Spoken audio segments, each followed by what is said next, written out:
चाहिँ म यहाँ सुरा सिलाउन गइरहेको छु। सुरुमा सुराको कपडालाई 2 फोल्ड गर्ने। सुरुमा चाहिँ मैले हाफ इन्च यसलाई लिएँ, हाफ इन्च चाहिँ काट्ने भए किनकि मुलेको हुँदैन कपडामा। त्यसपछि काट्ने भाग छोडेर मैले त्यहाँबाट चाहिँ कपडाको लम्बाइ लिएँ।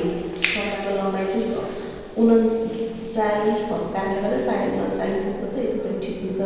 39 छ ठ्याक्कै यहाँ 39 लिएँ।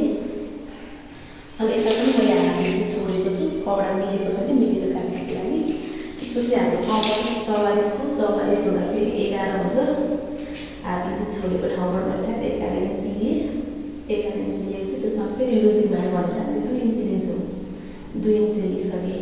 त्यसपछि मैले अघि बनाएको थिएँ त्यो भिडियो चाहिँ सेभ भएन छ र मैले फेरि बनाइरहेको छु। त्यसपछि हामी चाहिँ हाफ इन्च छोडेको भागबाट 13 इन्च लिन्छौँ। कम्मरको भाग 13 इन्च हामी त्यतिमै चिन्ह लगाउँछौँ। त्यसपछि लामो धर्को तान्छौँ अनि उताबाट पनि त्यतिमै 13मै बराबर बनाएर लामो धर्को तानेर हामी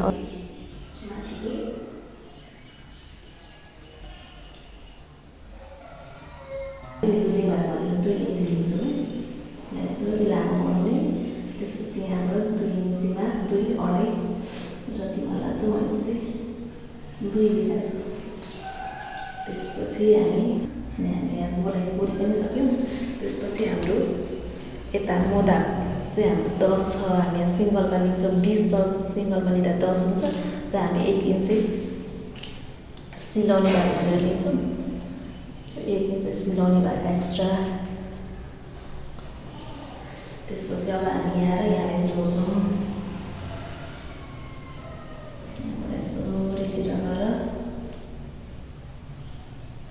हामी यसरी ट्याक्क पुऱ्याउँछौँ। त्यसपछि चाहिँ हामी हाम्रो सुरुवालको कपडा काट्छौँ।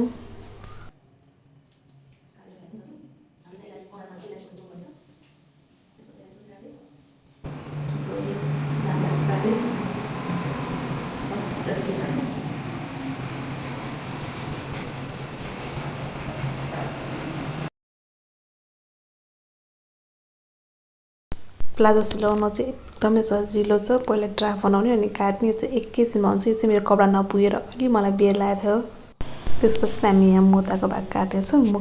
मोताको भाग काटिसकेपछि हाम्रो चाहिँ सुरुवाल रेडी भइसक्यो। एक साइडको ड्राफ्ट चाहिँ रेडी भइसक्यो। हामी यसरी नै अर्को कपडामा राखेर सिलाउँछौँ। हामी चाहिँ मेन कपडालाई डबल फोल्ड गरेर त्यो माथि हाम्रो ड्राफ्ट कपडा राखेर अनि मजाले मिलाएर अनि त्यसकै सेप लिएर त्यसकै साइजमा चाहिँ हामी काट्छौँ। यसरी काट्दाखेरि चाहिँ हाम्रो दुईटै पल्ला एकैचोटि रेडी हुन्छ। यो चाहिँ धेरै तरिकाले काट्न मिल्छ। प्लाजो चाहिँ मैले चाहिँ यसरी काटेको छु। यो स्टाइल चाहिँ सजिलो हुन्छ। मलाई चाहिँ सजिलो लाग्छ। होइन भने हामी एकैचोटि 4 डबल गरेर पनि काट्न मिल्छ। अनि मैले यसरी काटेर रेडी गरिसकेँ। त्यही ड्राफ्ट अनुसार काट्ने हो। पहिला सुरुमा एउटा ड्राफ्ट बनाउने। अनि त्यसपछि चाहिँ म यहाँ खल्तीको कपडा लिइरहेको छु। खल्ती कपडाको चाहिँ लम्बाइ चाहिँ 12 छ र चौडाइ पनि 12 छ। डबल गर्दा चाहिँ 6 हुन्छ। त्यसपछि यो चाहिँ मेरो कम्मरको कपडा पनि पुगेको थिएन। कपडा सानो भएको कारणले गर्दा त्यसैले 2.5 इन्च राखेर मैले दुवैपट्टिको साइडको कम्मर दुवैपट्टि पाटालाई दुवैपट्टिकोलाई चाहिँ सिलाएर रेडी पारेँ। त्यसरी नै त्यही ड्राफ्टमा अर्को पनि काटेँ कम्मरको। त्यसपछि मैले त्यसरी नै मोताको 2.5 इन्च राखेर दुईटै खुट्टाको मोताको लागि काटेँ। प्लिज मेरो युट्युब च्यानललाई सब्सक्राइब गरिदिनु होला, सपोर्ट गर्नु होला। यसरी नै मेरो युट्युब च्यानललाई हेर्नु होला। Thank you for watching. म चाहिँ यसरी नै नयाँ भिडियो बनाउँदै जान्छु।